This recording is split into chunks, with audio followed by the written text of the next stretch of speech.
things going on in the world today. Every time Dick and Harry got something to say, but what they said ain't got no fabric to it. Yeah, takes and thoughts with dice right through it. It's all about rumors and people feuding. If we're not uplifting, then what we doing? Yeah, they love the culture, yet they trying to wreck it. But are we ready to go hard to protect it? If we don't stand firm, then we're sure to fall. Are you ready to fight the stain and accept the call? Or it's all about dealerships and the mall. Now I'm ready to go for broke like Apostle Paul.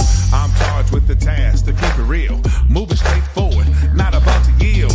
Tackling every subject, yeah, you know the drill. R.I.P. Guru, I bring that mass appeal. Our ancestors stood tall despite abuse. We got all the tools, so what's our excuse? It's time to show a face and take off the mask. It's something every yay, it's the podcast. It's something every yay, it's the podcast. It's something every yay, it's the podcast. It's something every yay, it's the podcast. It's something every yay, it's the podcast. What it do, what it do, what it do. Welcome to another episode of Some Every Yay, the podcast. I am your host, Danye F. Jones. Episode 30. Episode 30. What's going on? How y'all doing this wonderful evening? I'm going to say it because the weather here in Chi-Town been great. Absolutely great.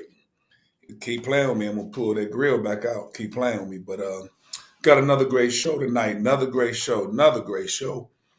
But, as always, we got to do our little housekeeping things, Remember, everybody go to YouTube. Let's search Danye F. Jones. It's Some Every Day, the podcast. Like, comment, and share. Definitely, you must go Danye F. Jones to YouTube. My joint will pop up. Cost you absolutely nothing. Click, subscribe, do all them things. Danye F. Jones. Also, you can follow me on Instagram. I'll go to that in a minute. Jumping ahead of myself. But yeah, Coach_Jones32. Also on IG. Also, you got Decola_32. Definitely do that. Some people just follow me on Decola. I do not know why, but hey, I'm thankful. I'm grateful for it. Also, ladies, even men, if you want to buy something for your ladies at an economical price, you want to go to Love Jones Legacy, www.theparsimoniamall.com, Love Jones Legacy. Listen, very economical prices, brand new items, pre-loved items. Pre-loved meaning they're barely worn. I mean, I'm talking about real nice stuff. Plus sizes, petite sizes, dresses, pantsuits, purses, jewelry, shades, bed sheets, wonder bras. Man, she got everything. It's real cheap. Where her motto is, you could pay more, but why should you? So definitely check that out. It got a lot of good stuff on there. It's Love Jones Legacy. Also here, I want y'all to check out a couple folks doing some great things. If I can pull up here. Yeah, my man here. Back again, like I said, Love Jones Legacy. Here it is in a slow-mo right here. Love Jones Legacy. Definitely check that out. Now, these people here are doing some very positive things, so I'm definitely going to shout them out. My boy here, Kevin Marshall, More Than a Coach podcast. You can follow him on, Spotify, Twitter, Instagram, Facebook, More Than a Coach podcast. He also has a show come on Sunday night. More Than a Coach come on every Thursday. Now, he has a joint with his wife, the Mr. and Mrs. Marshall podcast. Sunday nights about love, life, and relationships. Fun, great couple, a lot of good information. It's not just for married folks either. If you're dating or you're looking to be dating, they drop some jewels that'll definitely help. And lastly here, my young boy, I had him on my podcast, Tywan Hamilton Jr., the Game Changers podcast. You can find him on everything, Instagram, Facebook, Twitter, Spotify. He's on some of everything. The Game Changers podcast. Make sure you put the Z instead of the S. So, got those things out of the way. So, I usually do a little commentary. We're going to jump in this. Now, look, this is a special show tonight. You know, I love entrepreneurs and I love people who are providing a service, but providing a service, and I actually like you too. You know what I'm saying? Because some people got businesses, but they're just not likable people. How you have a business and you're not a likable person? You know what I'm saying? That don't go together. But this brother here, listen, let me tell you something. Known him a long, long, long, long time. But he has, we'll get into it. I'm going to tell you what he has. But let me bring him on now. Let me bring him on. This is Mr. Andrew Lynch. Drew Lynch, what it do? What up, my man? Representing the Sag Nasty. You know what it is. You know what it is. I gotta get one of those hats. Oh, hey man, listen. Hey, when last time you been to Saginaw? Oh boy, my mom's still there, so we usually go about the holidays, but we didn't make it this year because 2 of my kids had COVID. So it's been about 6 months, 8 months, something like that. All right, check this out. Anytime you go to VIP Sports. Okay. Genesee. They gonna have some Saginaw gear. Awesome. Yeah, I shop for stuff online, but it's just like it's garbage. It's just somebody that throws a Saginaw on a t-shirt. Absolutely. It's not somebody from there, So absolutely. I'd love to go support and get my Saginaw gear. Got my Detroit Bad Boys old school shirt. Listen, man. I don't like that shirt. I'm gonna tell you why. Oh, come on, man. Man, you know who my squad was. I know. Was and is. I know. When they swept my leg, because my aunt brought me that shirt and some shorts. I'm like, I wore it years later. Yeah. Years later. I know. You still loving the Magic, man? Oh, you already know. Yeah, that was the squad. Yes, sir. Yes, sir. Now y'all said, why I got this? Why y'all talking about this Saginaw stuff? Well, we gonna do that anyway. But brought this man on here because he's doing something I think still is awesome, and I think it's live. He's a co-owner of a sports bar in historic Wrigleyville. Now, for people outside of Chicagoland area, this is historic.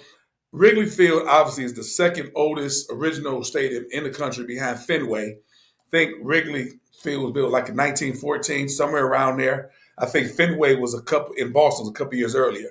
But Wrigleyville Strip has so many sport bars, and he's a co-owner of the place here, Roadhouse 66. And to have, yes, to have a business, the Roadhouse 66 Gas and Grill, to have a thriving sports bar in Wrigleyville is awesome. And to continue to maintain it, because it's nothing but competition, which we're going to get in that. And it was crazy because he had already told me he had it for years. And one day I snuck up on him. My boy went to a Cubs game, and I'll tell you how I did. I told the guy I was with, I said, go up to that guy right there and say, the Bronco Wolverines ain't shit. He was like, what? And he said, he pointed, he said it. And Drew, and listen, prior to this, I know I hadn't seen Andrew in about 30 years. It was years. And he said, yay. And we hugged and dapped up, so it was good. We're gonna jump into you got a face that people can't forget, man. And your charm. No, I mean that in a good way. Like, you've always been so good to me as a mentor. I mean, you're only a couple of years older, but right. We used to come look up to you because you were the man in the neighborhood. Oh, man, listen, man. And I'm gonna tell you something, man. You tell your mom, say hi, man. Your parents was always great to me. And in fact, I started liking the board game Clue from playing it over at your house. Really? Yep. That's me, funny. you, Steve. Oh, okay. Oh, man, it used to be crazy. But there's some things I said, now, this is for the massive. This is for me. There's some things I do not know. Because I said, wait a minute. So let me ask you, after Bronco, did you go to Ricker? I did go to Ricker, but I was also going to CAS at the time.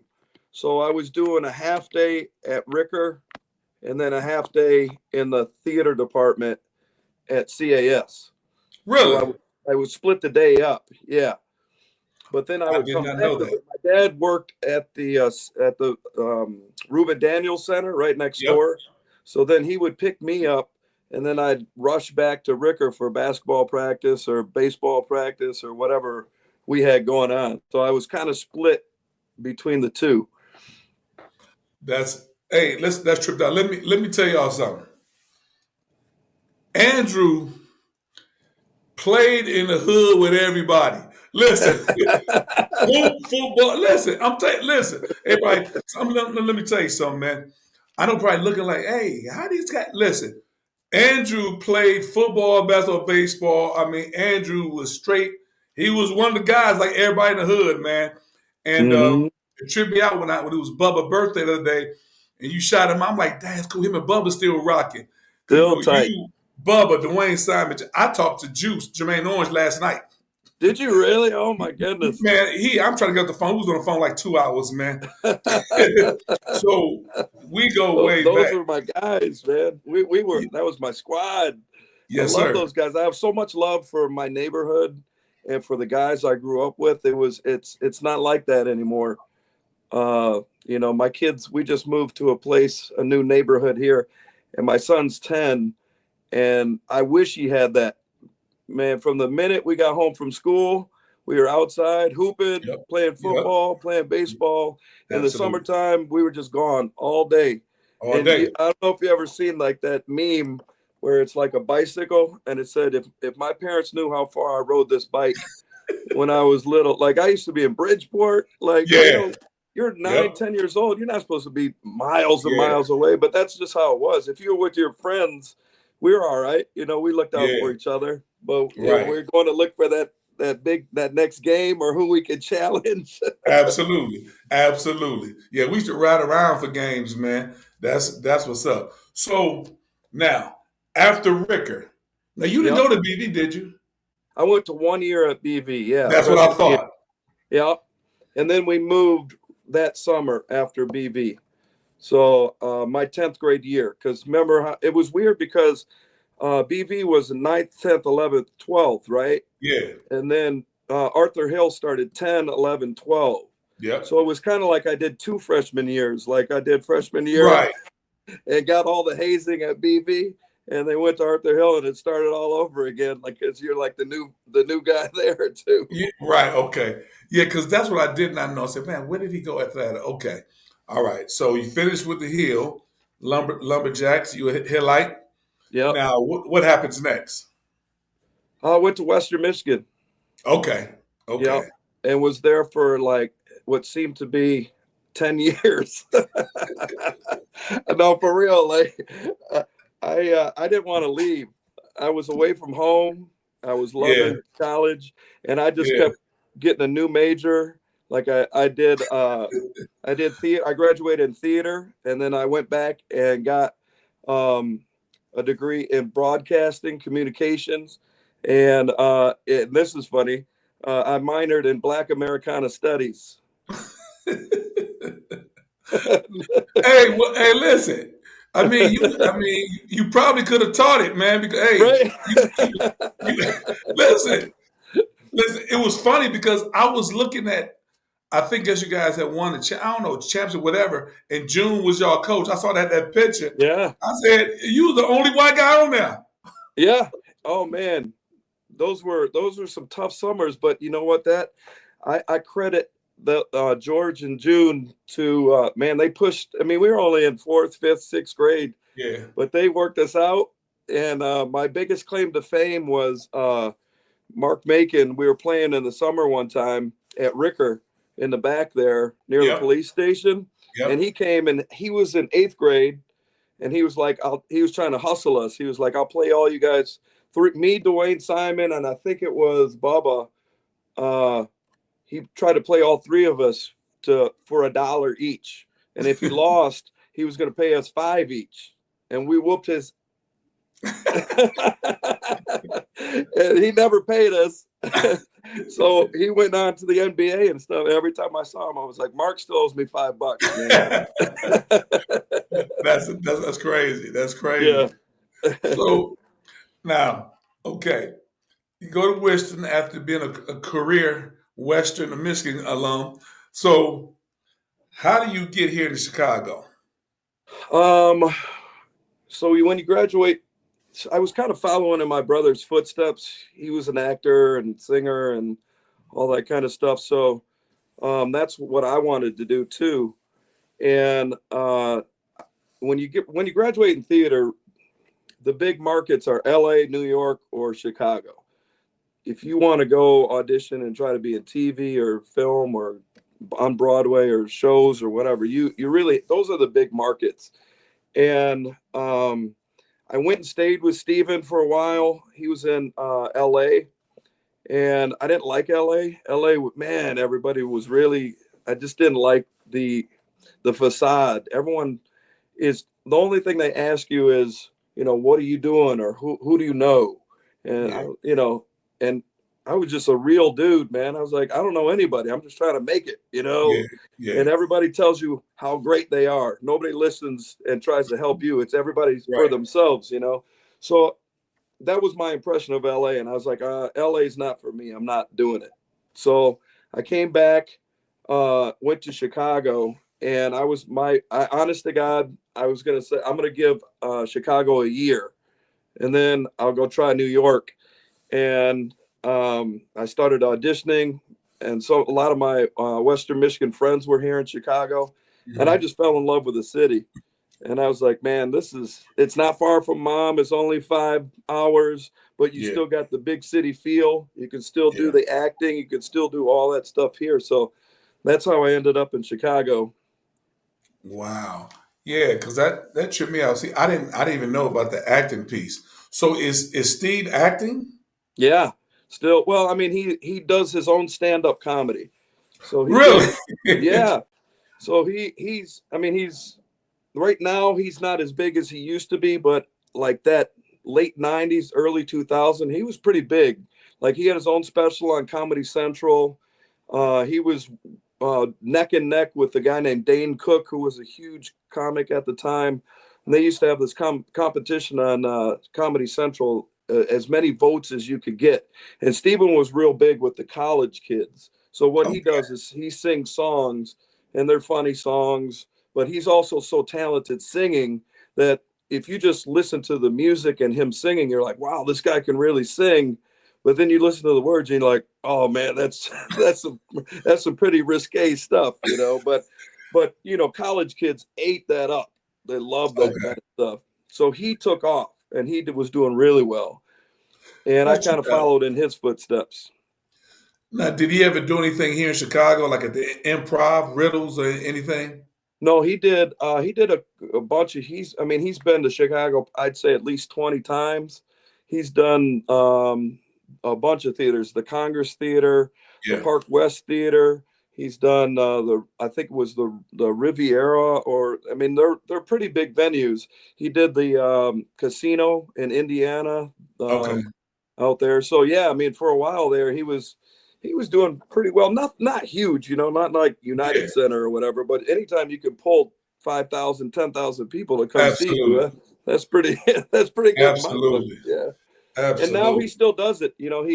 He's in Kalamazoo. He writes his music, and it usually takes about 2 years to put some new material together, a new album together, get it recorded, and then he goes back out on the road, and that's where he makes his money. He does United States for about 4 months, and then he goes to Europe and he does about a month or two out in Europe. And I was like, man, you got it made. You're really only working about 5 months out of the year, but I mean Yeah. it's a hard gig because when you're a comedian, you have to constantly come up with new stuff. You can't keep going back on the road, Right. and people aren't going to come hear the same jokes. You know what I mean? You Right. got Especially right. now, because people were recording shows and Oh, right. uploading them, and yeah, that's Yeah. why a lot of these shows now, a lot Yeah. of comedians they have phone lock boxes when you come. Yeah. Yeah. You have For to lock sure. your phone up. You're right. Yeah. They don't want that stuff getting out. They want to make their money. Right. So it seems like it's new stuff, but I mean, we all know we go to a show. He just came from, in Indianapolis or whatever. We all know he's probably doing the same show, but we haven't heard it before, so it's new to Right. us. Yeah, Absolutely. yeah. Absolutely. But he's doing great, man. He lives in Kalamazoo, and that's all he's done to be for 20 years to be an actor or a musician or a comedian. That's a tough gig. Most people have a good run, 5 years or 10 years, and then that's it. But he's managed to keep reinventing himself, which is, I'm impressed with. Man, you tell Steve I said what's up, man. I ain't see Steve.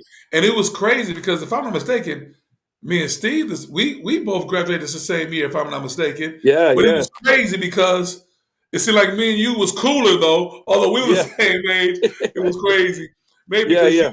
because you played more sports than he did. Right. Yeah, yeah. I mean, he would play with us like outside in the neighborhood, but he wouldn't go.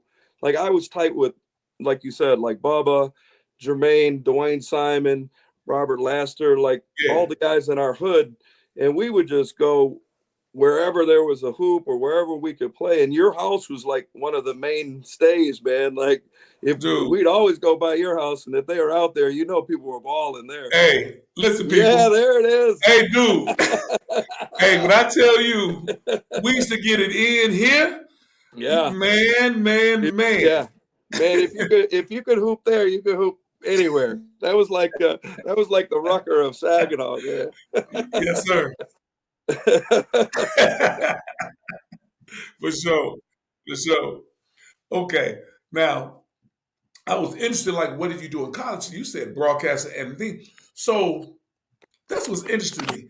Now, how did you get into the sports bar industry? How did that come about? So, I initially got into the nightclub business, right? So, as the old saying goes, if you're an actor, everybody asks, "What restaurant do you work at?" Right?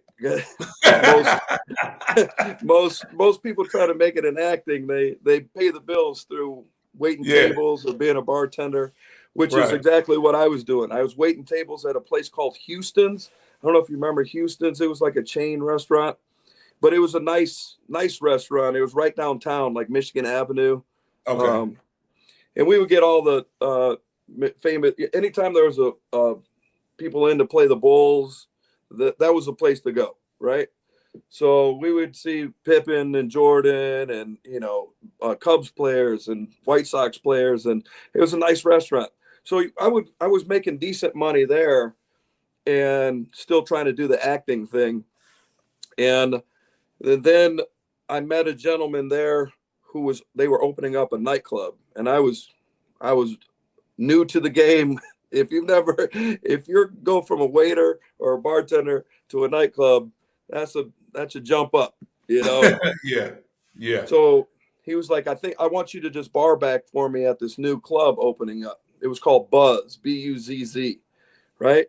So they opened up this club, and I was just eyes wide open, like, what do these people? Because clubs weren't my thing, you know what I mean? Like I was just Okay. a college kid going to like keg parties and Yeah, hanging out and doing that kind of stuff. And then I start bar backing at this nightclub, and people are dressed up and they're just throwing money like crazy. Celebrities coming in and VIP and bottles, that kind of yeah. stuff, champagne bottles. And I was like, what have I gotten myself into? But at the same time, I started they were so busy that my boss was like, man, I can't have you bar back anymore. Do you know how to bartend? And I had done some bartending, but not like to that level. But of course Yeah, I was like, yeah, throw me to the wolves. Like I yeah, got this, right.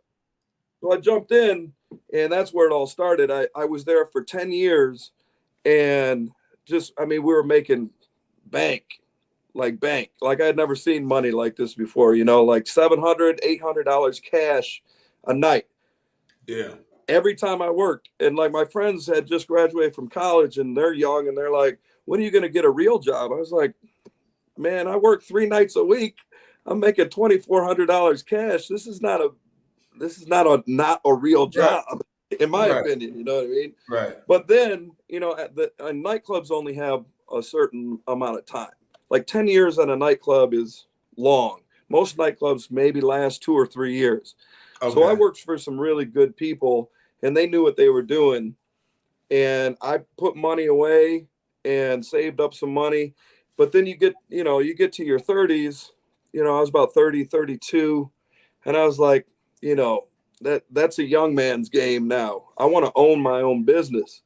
And so I joined up with a couple friends, and we started looking for our own place. And I was like, definitely don't want a nightclub. I just want a sports bar, a chill bar, or something like that. And that's kind of how I got into it. Wow. Because I'm thinking like, now you're a co-owner. Let's shout out you. Who's your co-owner? So I have two owners. There's one, I have a silent partner. His name is Casey. He lives in Minnesota. And Okay. then my managing partner, who I've been with for 10 years here in Chicago, his name is Matt Warner. Okay. Yeah, because I was thinking a lot of people gotta be constantly clamoring to get a spot in Wrigleyville. So for you guys, now was it hard for you guys to get that spot? Was it a lot of red tape or That's a whole. How much time we got, Danye? Because hey hey, we guys as long as you need. As long as you need. it's a funny. Well, it's not really that funny, but it's a story for sure. So I got involved with two guys, and we were actually where the bar where you saw me at. We used to have another place a little bit further down on Clark Street, away from Wrigley. Same name, Roadhouse 66, but we had a fire there. So I had been there about 3 years, and things were going well. And right next to us was a hookah place, right? Okay. So to the right of us was a Thai place, and then to the left of us was this hookah place. So I'll never forget it because it was my 40th birthday, and I was getting ready to go to Michigan to hang out with my wife's family, and they had like a cabin rented in like the New Buffalo area. Yeah. And I was Yeah. pretty excited about that. And the morning of, I get a call. It's about 6 o'clock in the morning, and the cleaning crew called me, and they said, "We smell smoke." And I said, "What do you mean smoke? Like, it smells like smoke in here." And my birthday's in October, so we had all of our Halloween decorations up. So I jump in my car, I go to the bar. There's like a hazy little kind of smoke in there, and I'm looking at everything. And what I thought it was, you know how you put like the cobwebs up in there? Yeah. I thought maybe somebody put a cobweb over a light bulb or something, and Yeah. didn't think twice about it. But at the same time, I was like, you know what? I'm not a fireman. I'm not an expert. So let me call the fire department. So 6 o'clock in the morning, I call the fire department. Two fire trucks show up. 12 guys get out, and they go through the whole place, right? And they're like, "No, there's nothing. We're good." And I'm like, "But don't you smell that smoke?" And they're like, "Yeah, we smell it, but we don't find anything," right? So I'm like, "Cool. It's my birthday. I'm going to Yeah. Michigan. Peace out," Right. right?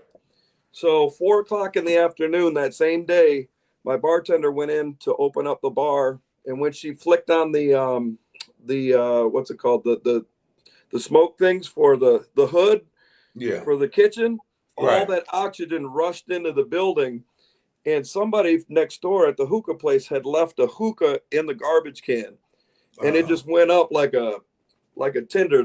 The building was over 100 years old. So she called me, and I'm on my way to Michigan, and I'm like, "What's up?" She's like, "There's a fire." I'm like, "What do you mean there's a fire? Like, I already had the fire department out there, like, yeah. blah, blah, blah." I thought it was just like a little tiny kitchen fire or something. Yeah. And she took a picture and sent me from the back of it, the back alley, and it was a 3 alarm fire. There was Wow. probably 7 fire trucks there, and it was just gone. The business was just gone, like within a few hours. So Right. So, because I know a lot of those bars are like pretty much like attached. So, were any other businesses affected? no, it was just that was the whole building were those three. So Okay. the Thai place, us, and then the hookah place. But once the hookah place caught on fire, it spread to us, and it spread to the Thai place, and that was a wrap. So that was very unfortunate. That was 11 years ago. Wow. So we finished that. We got our insurance money, and then we just started looking around. And like you said, it's so hard to find a place in Wrigley. And we went to a few businesses that we knew were for sale, and they just wanted way too much money. Um, and we ended up. One of my partners, Casey, walked by. Do you remember? Do you know the barbecue sauce, Sweet Baby Ray's? Yeah.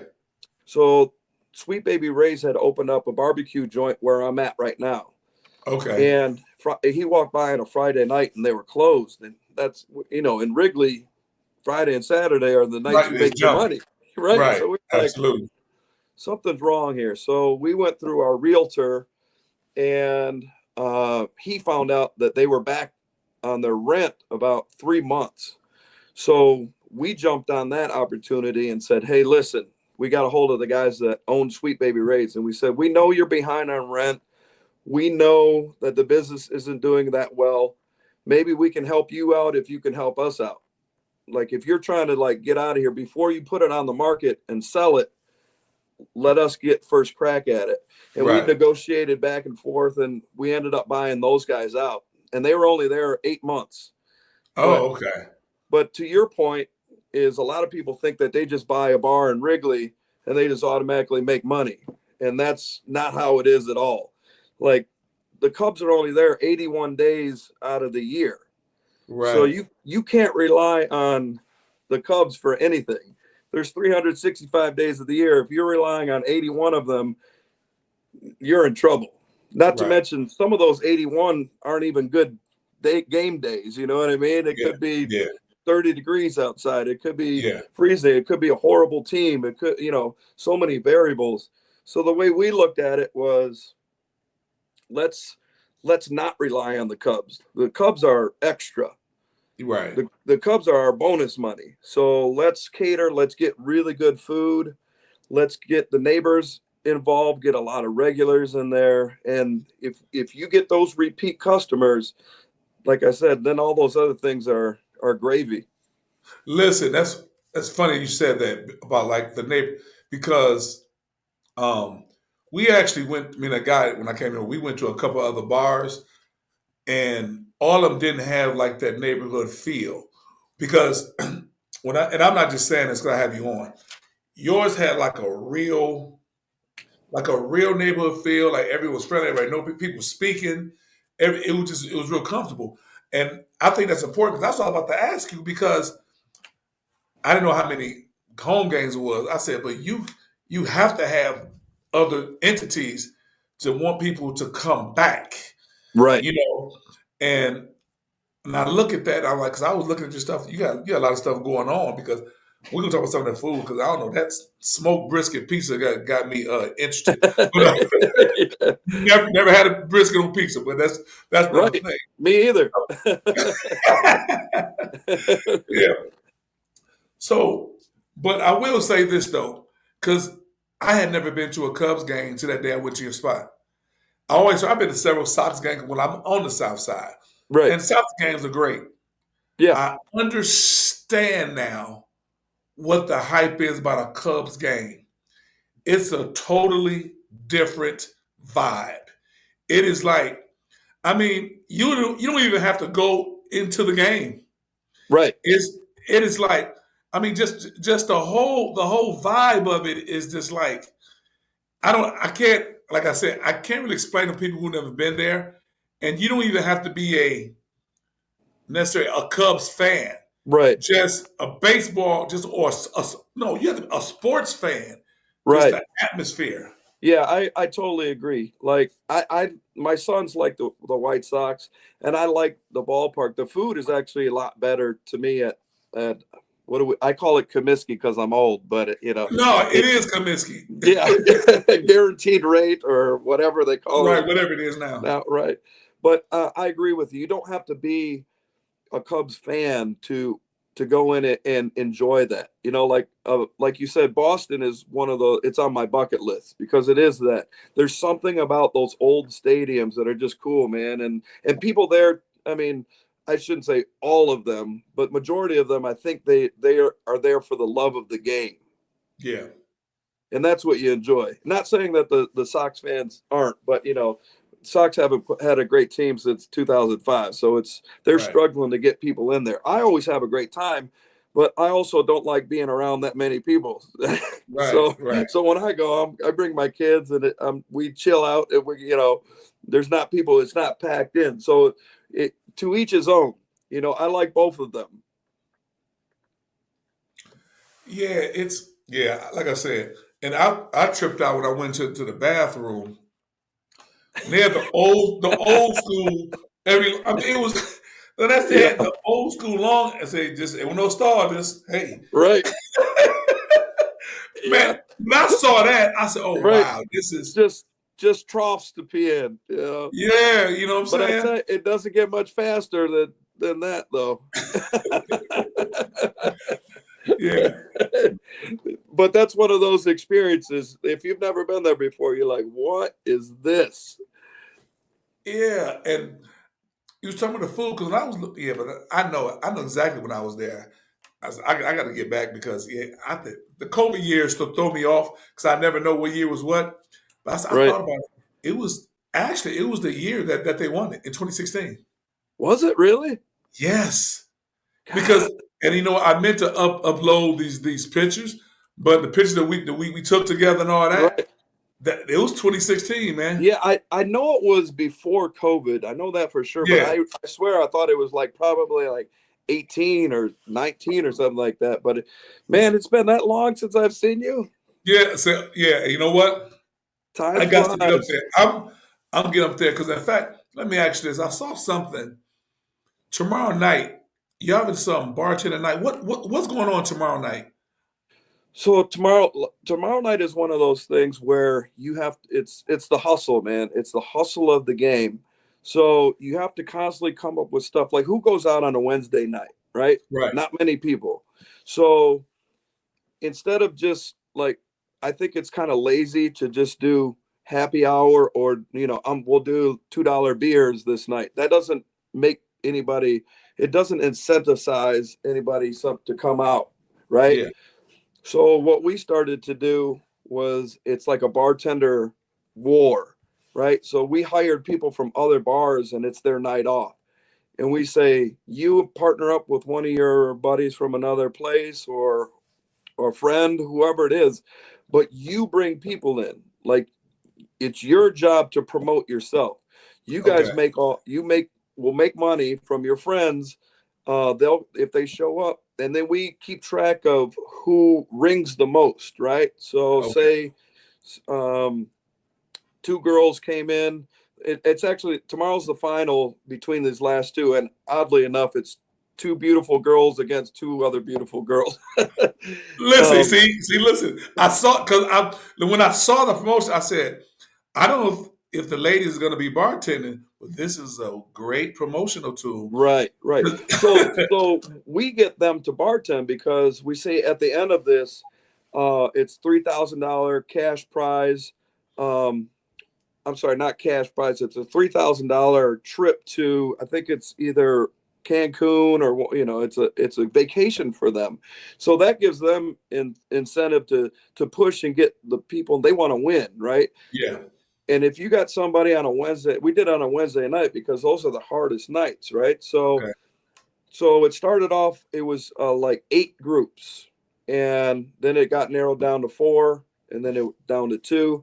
And if these girls that bartend tomorrow night win, they're going to take the prize.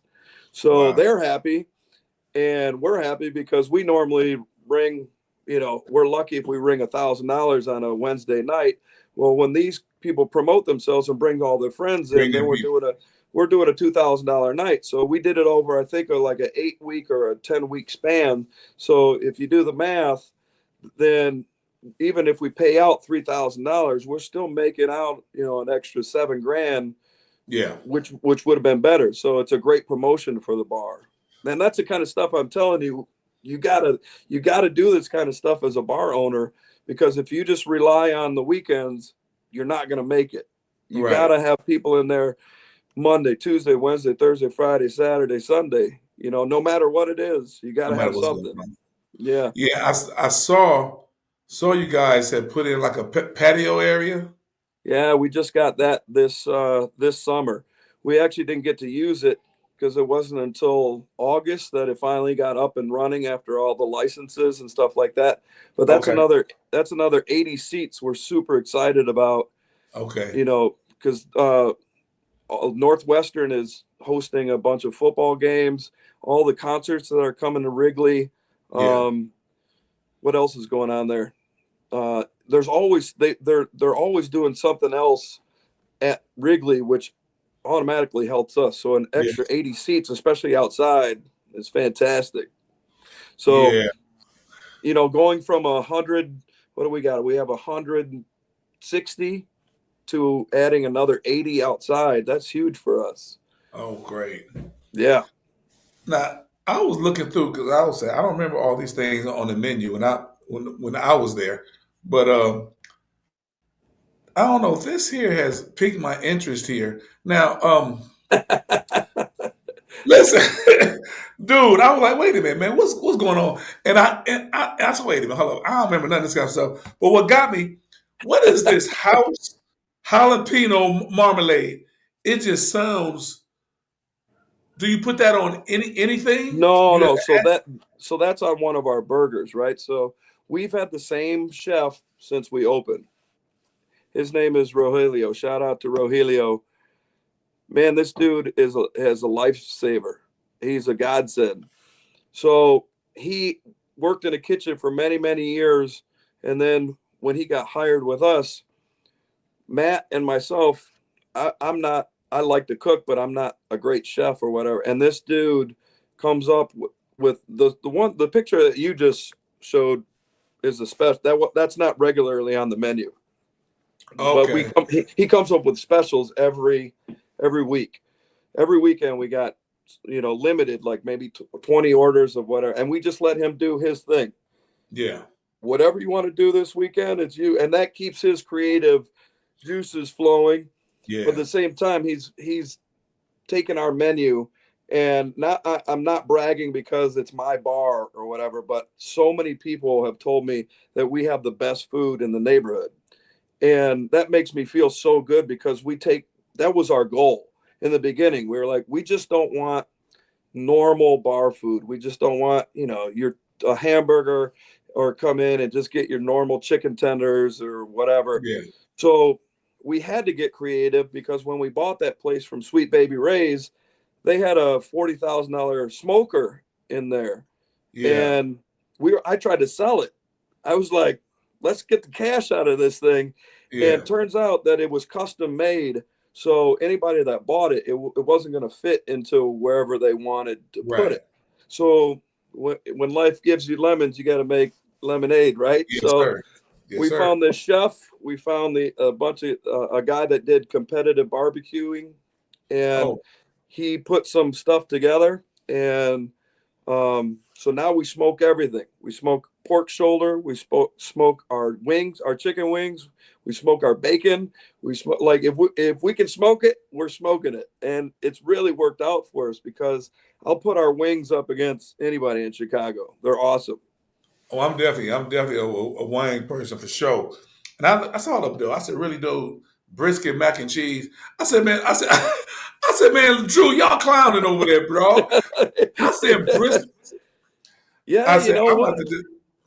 It's one of those things, though, man. It's like, where are you going to find that in Wrigley? If you go to all these bars, you're not finding anything. It's different. It's cool. I mean, you could still get a burger at our place. You could still get chicken tenders. You could still get, Right, but there's 8 to 10 things on the appetizers, and there's 7 or 8 sandwiches that you can't get anywhere else in right. Wrigley like that.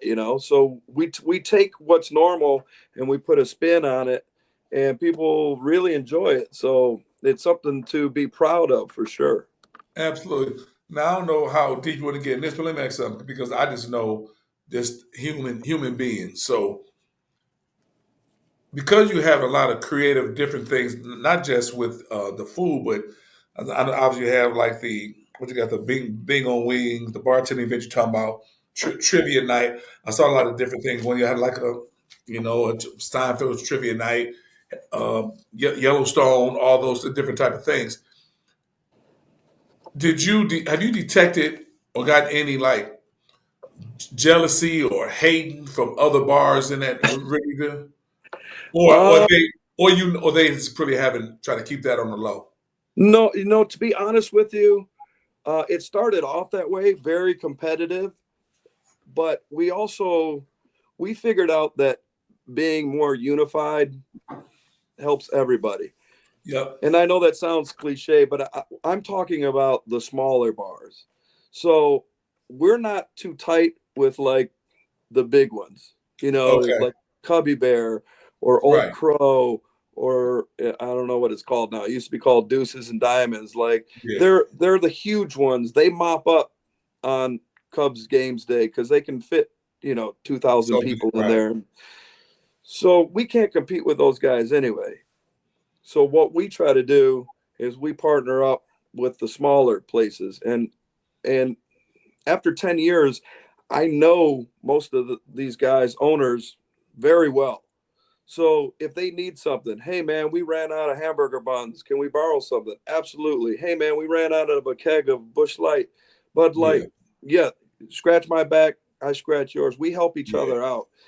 I'm not there to be like, don't go to that place. That place sucks. You know what I Right. mean? I'm in the positive mindset of, hey man, I appreciate you coming here. I treat you like gold when you come to my place. If you want to go down there, go down there. And if you're not happy with it, you're more than welcome to come back. And I think that's kind of what you were saying earlier, is that how we try to make people feel that way. We try to make them feel like it's their bar. And we have Yeah. so many regulars and so many people that are loyal to us. And they said that. They said, I mean, two bar owners, Matt and I both still bartend. So the odds of you coming in and seeing me 10 years ago and now, I'm still there. And then, holy crap, like you don't need to bartend. I'm like, well, I want to bartend. I want to make sure you're still getting the good Just, service and feel like you're part of this family, because that's how we've made it this long, is people just keep coming back and coming back right. and coming back. And then they tell their friends, hey, you got to go see my guy over there. Like he'll take care of you. Go ask for Drew. Go ask for Matt. Go ask for, whoever's bartending. Like we've had the same employees for 5, 6, 7, 8, 9 years, Wow. and they're still there. So that's a good thing, There that makes us feel good, and that makes us feel like we're doing something right, because we're not turning over employees over and over. Like Right. they must be making decent money, and they must like Right. the environment, and they must like the bosses. I don't know why, but they do. Well, okay. You say you do bartend something. So let me ask you this: What are your Long Island iced tea skills like? Is that your drink of choice? Listen, as my mixed drink, Yeah. Long Island iced tea. Yes, All that right. like, if I get a mixed drink, Yeah. that is my favorite mixed drink. It is. I mean, that it's easy. I Oh no, mean, you know what? Everybody say that, Drew. Everybody say that. See, listen, right? I Yeah. have I have paid up to $25 to $30 for a real good one. I actually Right. have, if Right. it's a Yeah. good Yeah. one. Right. So Would you? everybody says. So I'm asking you again. What are your skills like? I think I've been doing this a long time, man. I've never had one come back. If that makes you feel better, so Okay, yeah, for sure. And I guarantee, if you come see me again, it's on me. okay, dude, I'm coming. Don't sleep. I might come this week because when I realized it was 2016, Yeah. I said, God, because I was thinking around the 18, 19 too. Right. It's Right. something about those COVID years. I Yeah. really, it's like, like in the No, I'm days. with you. Yeah, we were this close to shutting down too. This Really? close. Yeah. Um, like everybody, we were hurting, man. I mean, the city was shutting everything down. It was awful. We were Luckily, we had so many people kind of bail us out. We had so many generous, like extremely generous people that like would work for they'd have a company, right? And they would say, I want to send 100 meals to the hospital for the workers. We're going to take care of it. So it works out for them because as a company, they can write that off as a, Yeah. a charity thing or whatever, and a donation. And then at the same time, they don't have to go through us, but they did. Like those little things, like 100 meals here, them running their credit card for $1,500 or whatever it Yeah. costs for that afternoon. The next week would be, hey, we're going to send, I want to buy a few meals for the fire department.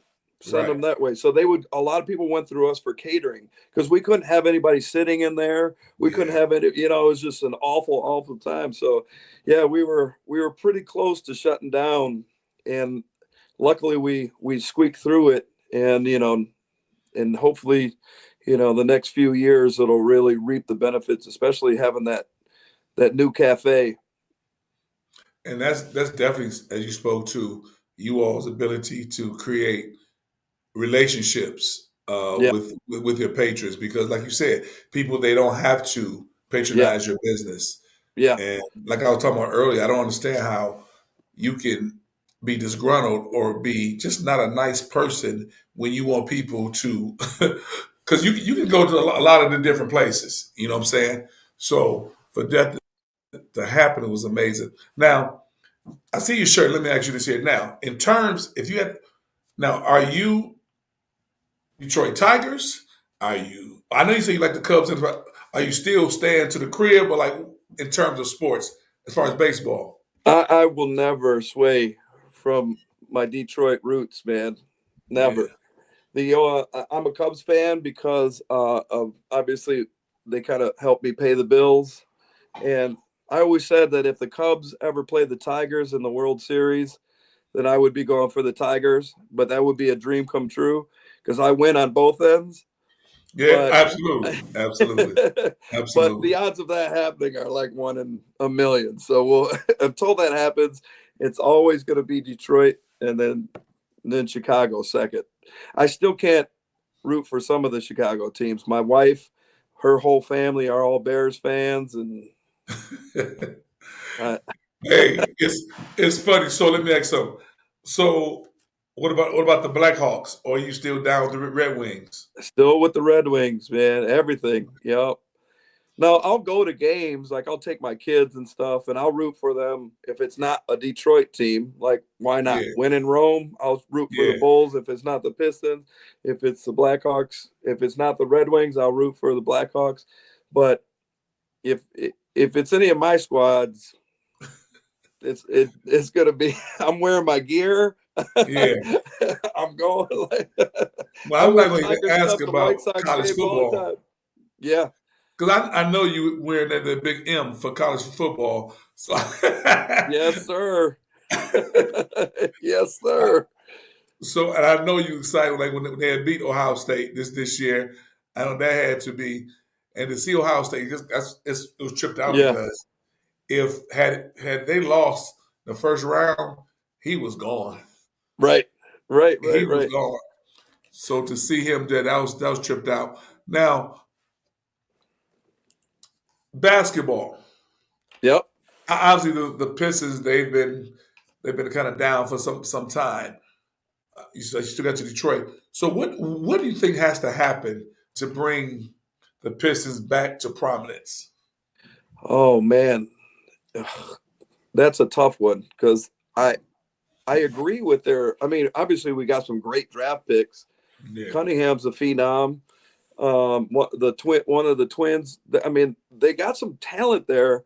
I just don't understand that. That is one that I cannot figure out. I yeah, cannot understand why we keep getting these great draft picks and we still are awful.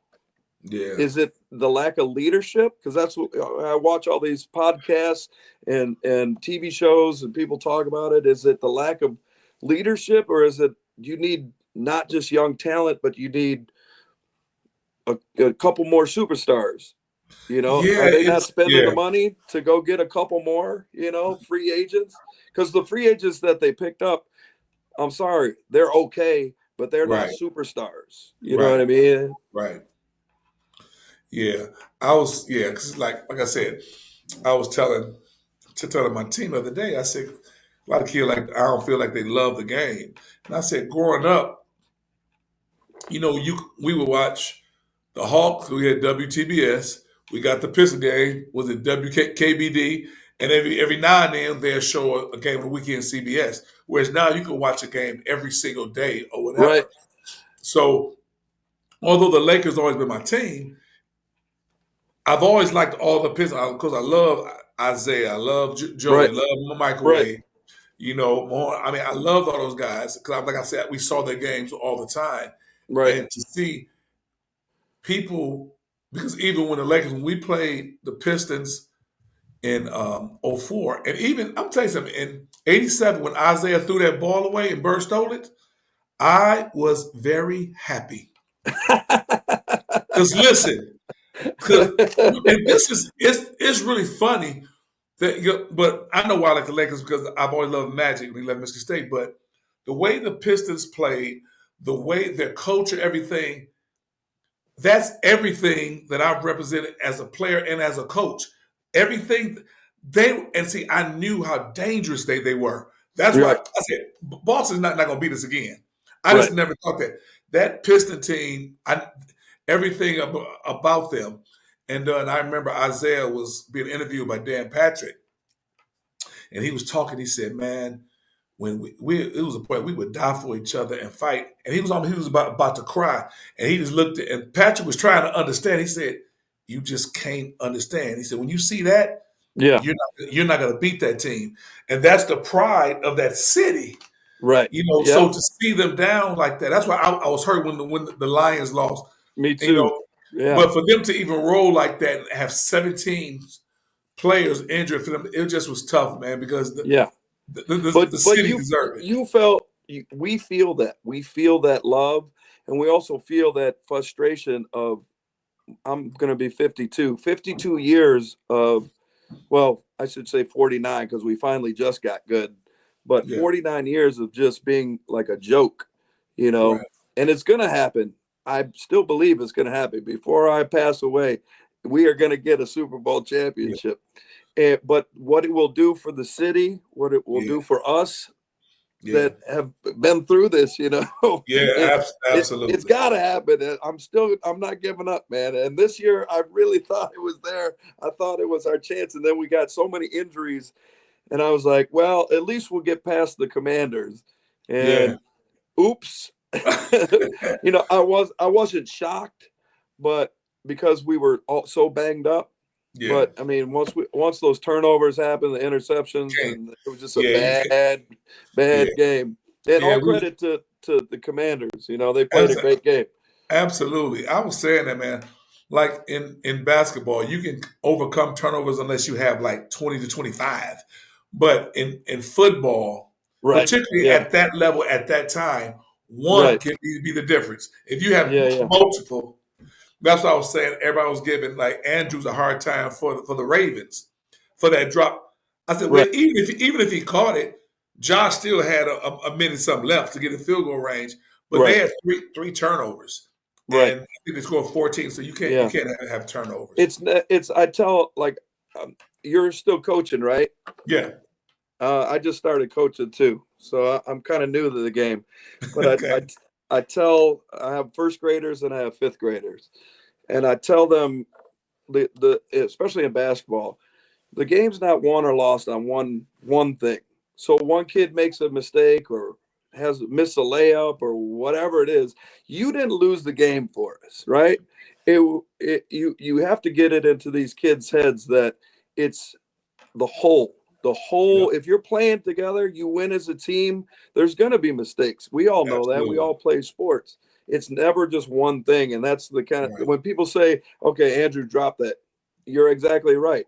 Does he feel bad about it? Absolutely. Does he Yeah. catch that 99 out of 100 times? Absolutely. Yes, he does. But the game was not lost because of that. You probably lost the game somewhere else Yep. leading up to that point. You maybe shouldn't have been in that predicament in the first place. Like you said, Yep. 3 interceptions before that. Nope. Everybody just forgot about that. Right. It happens so much, man. And I think a lot of times when you make mistakes and you still win, Yeah. and I heard Shannon Sharp say something that's true, and I said, man, that's how I am. Say never accept things in a win that you wouldn't accept in a loss. Because even games that I won, I would watch because I would see some games. I said I had to come out of my press. I Yeah. had to. We won, but Right. that concerned me that we had to come out of it. We wasn't executing. So I think that's the thing. Now in your spot, because it's a sports bar. It has to have a lot of debates about all type of sports going on. See, and that's the piece of sports bar. Like you got great bartender, great food, but it's the people and the dialogue that Yeah. makes the bar. Oh yeah. And Oh yeah.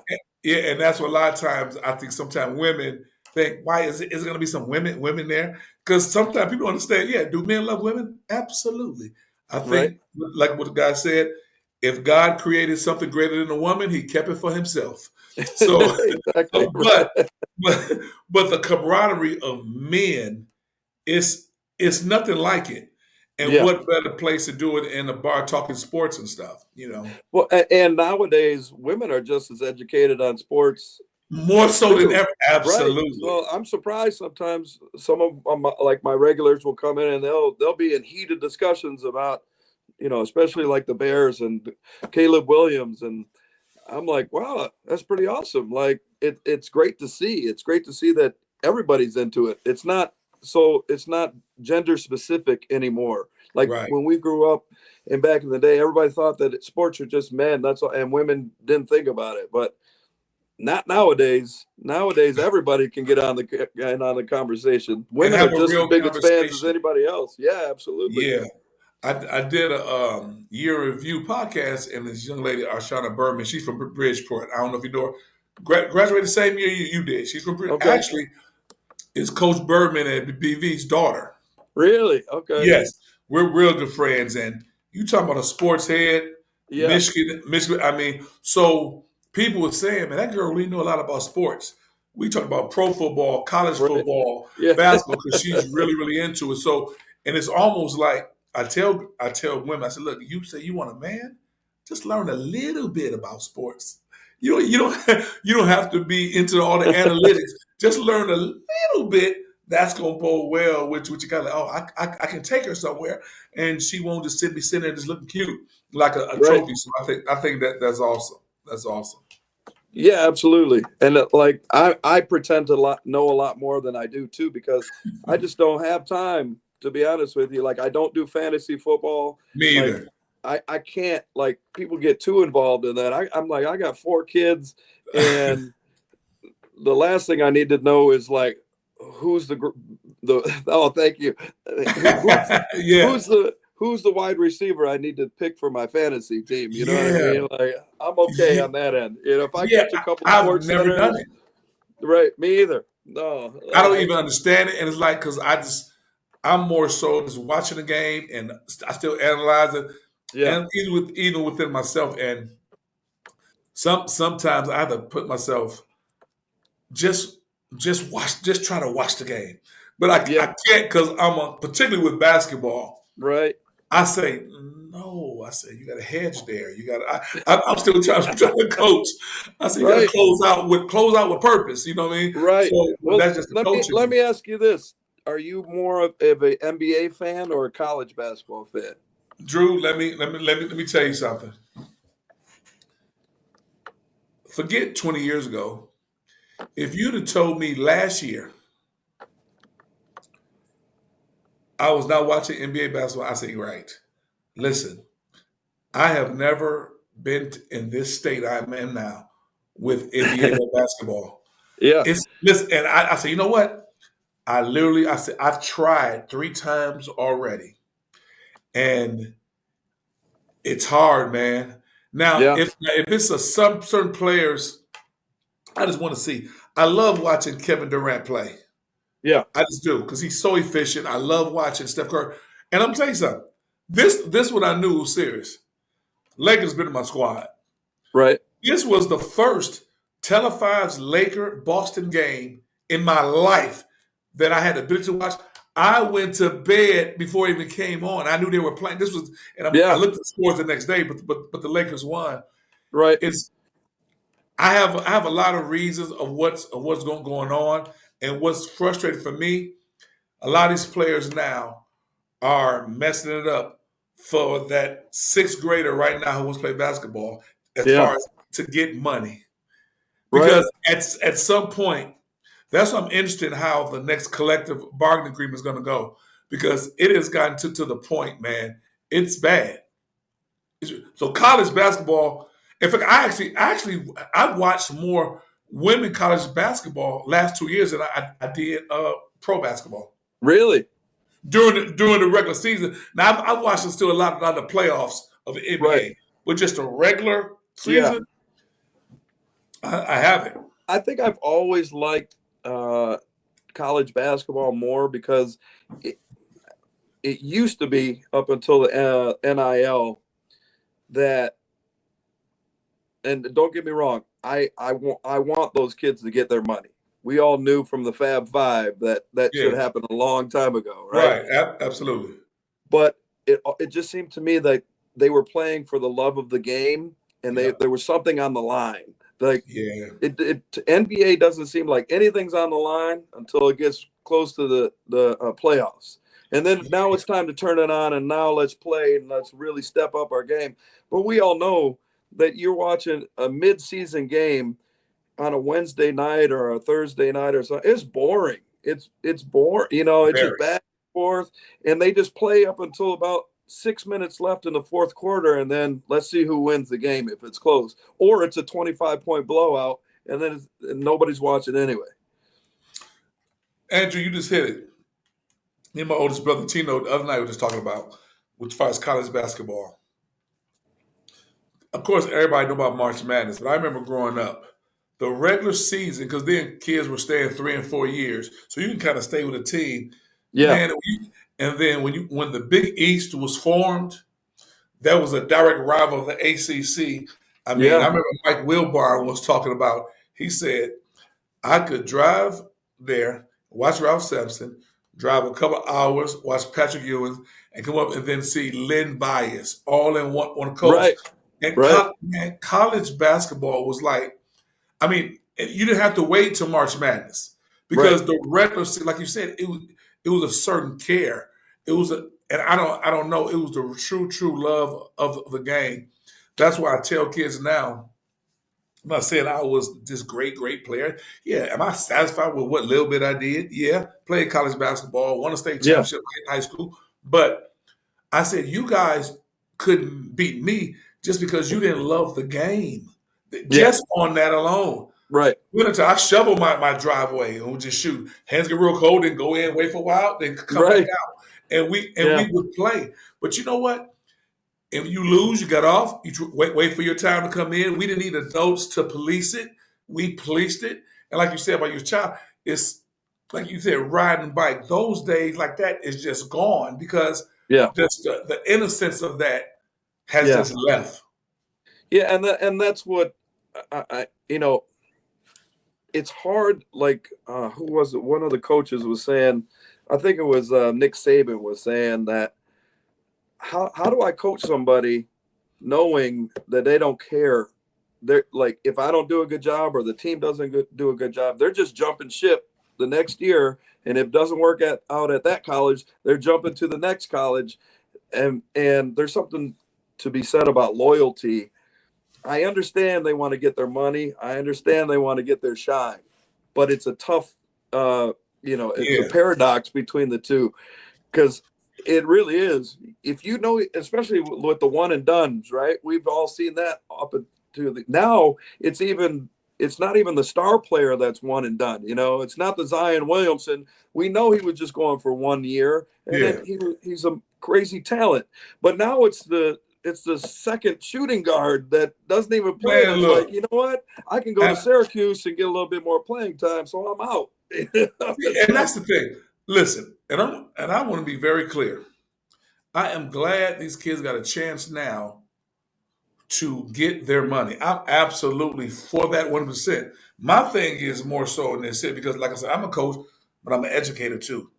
I've been an educator for 28 years. So my thing is a lot of these kids are transferring because the coach is coaching them. yeah, I get mad. I'm leaving. Man, Right. I told the kids today because we had a game last week, and I'm not nowhere near like I was in my earlier years coaching. I Yeah. mean, I probably should have been in some preliminary hearings on some of the stuff I said to some kids. I'm Yeah. serious, man. But I'm glad now all of them adults now, they come Were back were to me.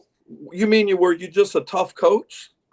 Yeah, but I'm just now, but my faith has grown, and I'm looking back. Yeah, I probably shouldn't have said that, Yeah. but man, I was so I ain't gonna lie, I was a killer because I knew what it took. So, but my thing is, I told the kids today, I said, I do not care if your mother from Australia, I mean your grandmother who've never seen you play, come to the game, you will not play. I said, I do not coach at games. I facilitate. I coach at practice. Yeah. I know going in pretty much who's going to play. It's not like a thing because I'm about structure. I'm about working hard. I'm about those things. So when kids like attitudes, I don't do things. I don't negotiate with kids. I don't negotiate with terrorists. I just don't. Yeah. And sometimes there's one and the same because Yeah. I know my wife said, you shouldn't do this. I said, I'm sorry. I judge kids by myself. I said, if you don't love the game the way I love it, it's going to be very difficult for us to get along. It just is Right. because your morals of this game are different. So Yeah. when guys want to get their money, that's why I love, and it's a shame that Kobe Bryant had to die because I hear all these. This is a lot of fake Kobe fans, a lot of Yeah. them, because they used Yeah. to kill him. And I was telling, I mean, Kobe had a certain mindset, and when I see like Russell Westbrook, he gonna turn that ball over. He gonna make some like what he gonna make some decisions that like what are you doing? But he Yeah. plays so hard. Yeah. He don't cheat you, man. So I hope some of these the younger guys just start taking the game for the next because this All Star game now is a joke. Remember Yeah. growing up, we were looking forward for the All Star game because they Oh were yeah. still play hard. Right. But Yeah. Yeah. everybody's cool. And I'm gonna say this. I'm gonna let you speak on this, but I was watching the football game yesterday when the Buffalo, well, like, are they Buffalo and the Chiefs? Yeah. The game was over. What's the defensive guy for the Chiefs? Jones, and it's guess one of the Buffalo. That Buffalo guy was just cheesing away after getting his cheese in their face. They dude, you just stopped Right. me from going to the Super Bowl. Right. Man, Right. I'm gonna do my. I'm gonna be sportsmanship, dap Right. up. We ain't kicking it. Right. Yeah. No, everybody's friends, Yeah. Yeah. and Yeah. that bothers me too. That's the competitor. Yeah. I Yeah, understand that. Let me ask you another question. So, being a first year, well, this is my second year with my oldest, but first year with first graders and uh, second year with fifth graders. Now, I think there's a big difference between the two, right? absolutely. And first graders, I don't care about winning and losing. I don't. Yep, I want to see them improve. I want to see them learning the game and having fun out having there, fun. and Absolutely. and never take that joy away from them. Now, the fifth graders, I'm getting to the point where I I I want them to have fun, but it's time to take it a little bit more serious, you know. Absolutely. So I'm sending videos to these kids, YouTube videos, and saying, "Listen, if you can't dribble the ball, you don't need to be doing anything else. If you can't dribble the ball, that's where you start."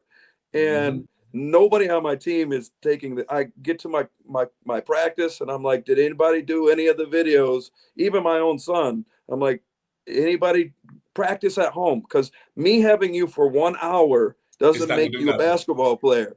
Yep. I can't make you better in 1 hour. I'm going to teach you whatever I can teach you. You know how it is. And I have these kids for Absolutely. 1 hour. I'm trying to go through dribbling and rebounding and defense. And that's like 15 minutes each one. And then at the end, they're like, can we scrimmage? I'm like, scrimmage for what? For like 30 seconds? You know what I mean? And then come to find out, my assistant coach, she said, some of these kids have never watched a basketball game, Wow. NCAA or NBA in their life, like in fifth grade. It doesn't that kind of blow your mind? Man, it's Andrew, it's you're on it. At first, I mean, from what you just said right now, you're on it as far as the first grade. Yeah, you want to still teach skills, but as long as they're having fun, winning doesn't matter at that age. Because Right. some of them even playing because their friend is playing sometimes, Right. so that's fine. Fifth Don't get me grade, wrong. I say we want to win the game. Like I want to win absolutely. every game. Oh no no oh listen what Drew I I'm not. know I'm you. just not upset if we lose. You know, Oh, if oh, everybody Drew, have listen, fun. dude, I remember. Yeah. Dude, I know you. If Right. you lost in my house, you said, all right, we got next. Right. You ready to get back on. Yeah. Absolutely. Absolutely. But fifth grade, you're absolutely right. Um, and you're doing right with like giving the video because it's funny because if you can dribble, pass, and shoot, Yeah. and you master those three things, you are going to find a place on the team and actually play. Three very basic fundamental things. Yeah. And I think now that's why I never really did AAU Yeah. because I'm about teaching because now the kids there's not a lot of teaching. Not all AAU programs because there's some really good ones, but they're playing more games than actually practicing. You know what I'm Yeah. saying? And Right.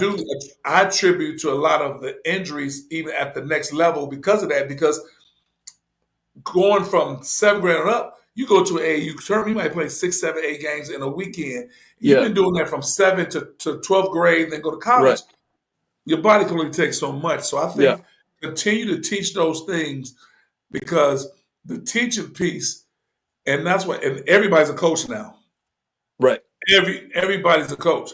Because like I have literally left barbershops or I literally left because I can't listen to certain conversation. Because soon as you say something, Drew, I'm bad.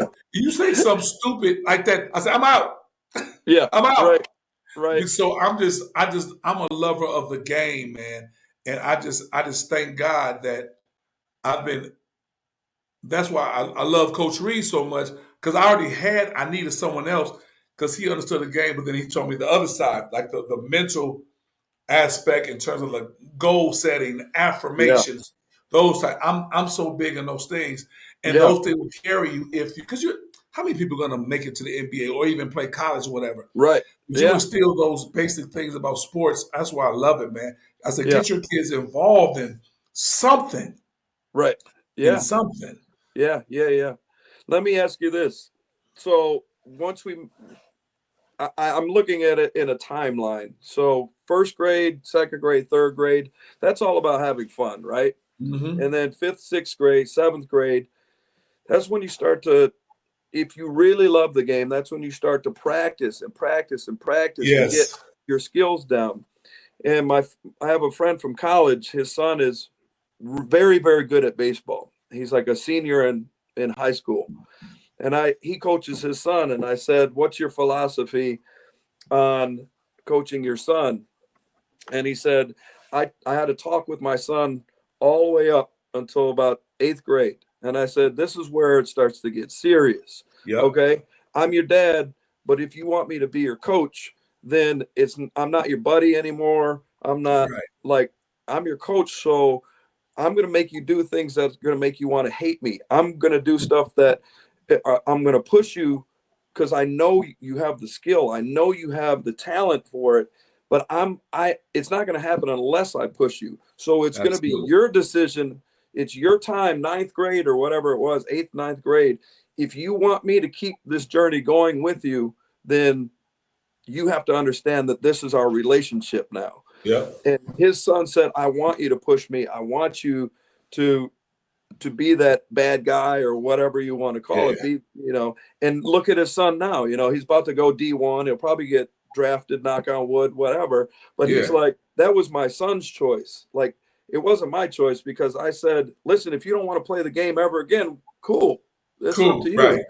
you. Right? I still love you no matter what. Like, but if you're going to make that next step, I know how to do it. I can help you get to that next level, but you have to work for it. You have to work for it. You have to And want that's it. what a lot of these kids don't understand these days is we can't do it for you. You know what I mean? I can send you all the videos in the world. I can tell you what you need to do, but you got to go down in the basement and dribble for 3 hours or You have to 2 do it hours, right. you know, because that's what we did. Nobody had Yep. to tell me. My dad wasn't my coach, but June or whoever it was, they Yeah. gave us that knowledge, and they said, listen, man, we can see something in you, but you got to do the work. But Yeah. I loved it so much, it didn't seem like work to me. You know what I Right. mean? It didn't Because you seem. I loved it. could practice for hours, hours and hours, and not even think twice about it. Like my parents thought I was gone, like ran away. I was gone so long. I wouldn't come Yeah. home until the sun was coming down, and because we were out at the playground for six Yep. hours, like crazy Absolutely. stuff. Like I didn't think about food. I didn't think Yeah. about drinking anything. Just Hmm. balling all day. It's And hooping, man. how do you get kids to do that? You don't. That's got to be It's something it's it's inside of it's you. tough. It's tough, Drew, because right now you can't get them to do it. It has to be something that they already have in them. And it's funny because you would see it's like this here.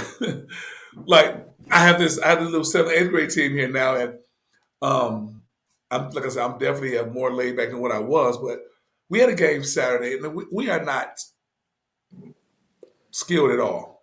But I told them we play hard and play smart. We can do some things, but we didn't play aggressive. And we have a principal. He's really he's sports. He's competitive. He want to win in sports. He want to have the best test scores. He's competitive, so I love him. Yeah, And he had put out. We had so many people there, and I was embarrassed by our effort. So this other kid that might be coming to our school called me, said, "Was he's moving to this area? Can he come?" I said, "Yeah, bring him to practice." And I just watched him when he walked in. He walked in. See, I know what it looked like. He walked in like a ball player. He had a yeah, walk. He had his yeah, back. He didn't come in with shoes. His shoes he could play in was in his bag. He didn't yeah, have his shoes in. And I watched him, and I watched some other players. And then we was doing some sprints, and he was winning them. And I had to say something. I yeah, said, "Do y'all even feel what's going on?" Like when my daughter would be talking, when she got a teenager, she start talking slick to my wife. I'm like, "Don't you know my wife is about to slap the hell out of you? Don't you don't you feel it?" So yeah. I said, if a new guy come in the gym, I said, wait a minute, why is he here? That was my mentality.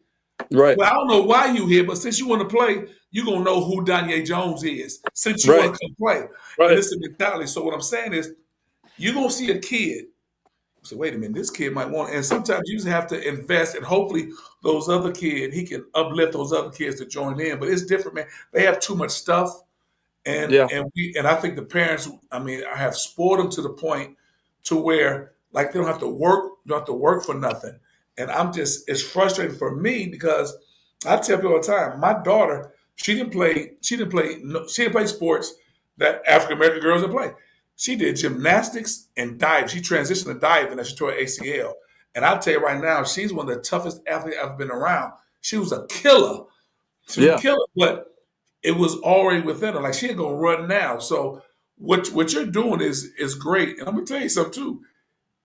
The guys that's listening, that's really listening to you, you gonna see years later. yeah, You man, listen, it's a feeling. It's a feeling unlike no other, man. When you have invested, particularly in children, because like I'm sorry, I'm talking about, but I get emotional about this because yeah. No, I get you. you will never die if you invest in people. When you're Yeah, dead and gone, your legacy yeah, is going to live through them. You will never die, man. And like you said, we look at June and George. They didn't have to do what they were doing. right. And I saw George at the All BV class in the summer. George said, "Yeah, man, I raised you." I said, "Yeah, you did, George." But when I Right. got to college, he didn't want to play me no more. Right. Right. Yeah. You know what I'm saying? Now, So, now, if there was a new dude that came in while you were in college, did your ears perk up like that? Like, dude, oh, listen, who's I this was the gonna new try to dude. take my spot? Right? I was the new dude because Like I got a scholarship to Winston-Salem State, but didn't really realize what that was, and I lost that scholarship. I'm not ashamed Okay. to say I'm not Yeah. going to class, chasing those skirts. Yeah. So I transferred to Grambling. That's my jersey. I actually, oh yeah, and I stole that too. But look here, but that's my. We had 4 uniforms: black, white, red, and yellow. That's one of them. So I walked on. They didn't put me on the team to play. Oh, They put really? me on. Oh man, they didn't put me on. They put me on teams to be a practice player. Okay. So and I was a 22nd man, and they only dressed 15 at home. I looked at the schedule. I got 3 weeks to get in that 15. I was wilding out. I broke my player's nose on accident. Then I got in that 15. I didn't play the game. I said, Yeah. okay, we play Arkansas Little Rock in 3 more weeks.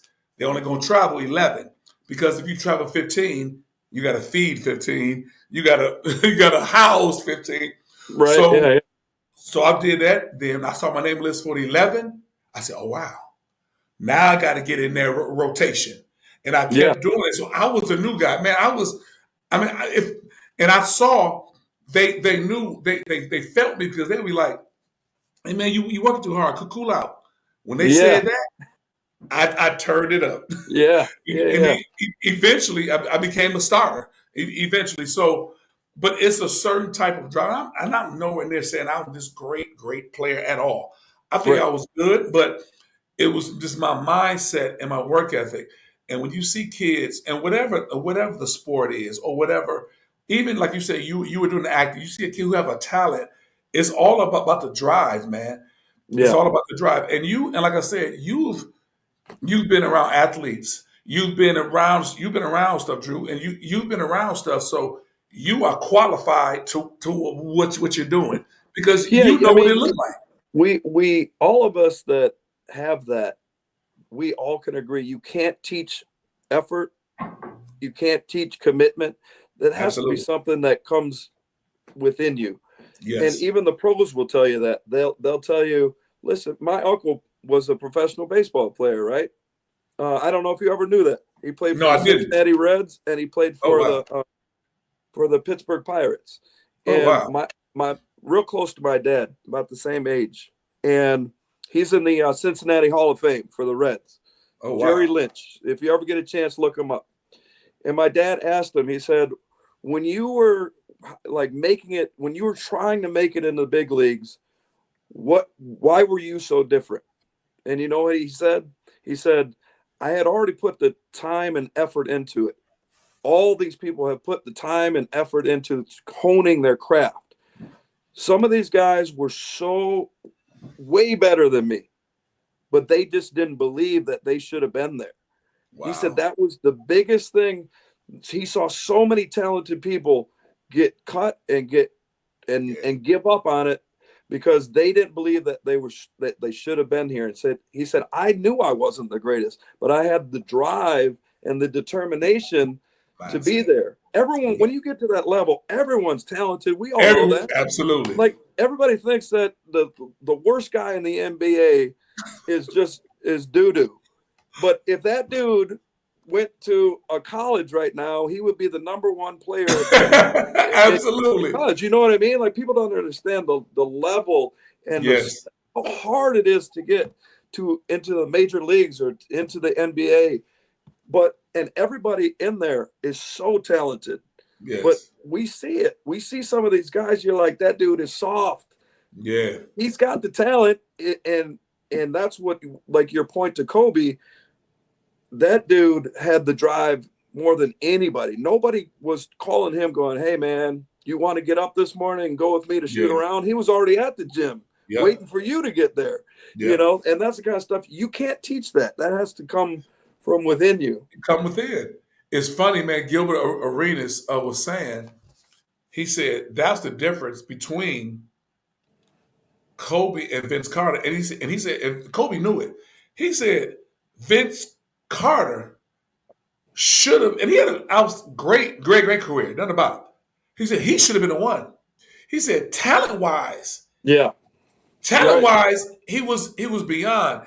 But that other thing, and I think that's why Jordan loved Kobe so much because Jordan saw he had it. Kobe attacked he attacked Jordan as Yeah. a rookie. It's all a mindset.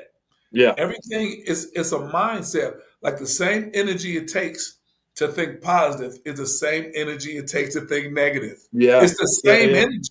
It's the Right. same energy, man. And I'm so much on goal setting, man, and affirmations, man. I would have affirmations by my bed, so I would read them before I went to sleep and read them when I woke up. I came in. We had this thing. We had a Sharpie marker. We would write stuff on our arm before game. And I just, for me, I felt, even though I played a little point guard in college, but I always played usually forward or shooting guard, but I still felt I was the floor general on the floor. And I would always put FG, floor general, and I would put IBM. I believe in me. And it was just That's awesome. so during the game, I do Yeah. something I messed up, and I look at my arm, and it would put me right back in the mindset of what I want to be. Yeah. So Yeah. I think kids now, and that's why I'm just really, really scared. The NBA is in a dangerous place. They're in a dangerous place. When And you wrote that on your arm, was that something you did on your own, or is that something you saw somebody else do and it inspired you? no, what it was, this go to Coach Reed. He would say, because he would do all kind of crazy stuff back then, but he would say, he said, write on your arm uh, what your responsibilities are, or whatever. I just threw that out the window.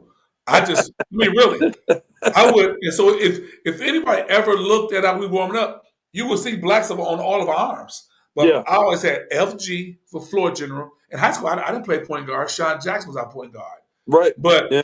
I was second in assists. And that's funny. It's funny because I didn't lead our team in no category. I was second in assists, second in steals, second in rebounding, third in scoring.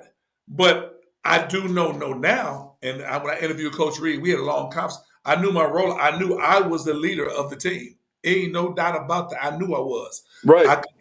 I could score. I could pass.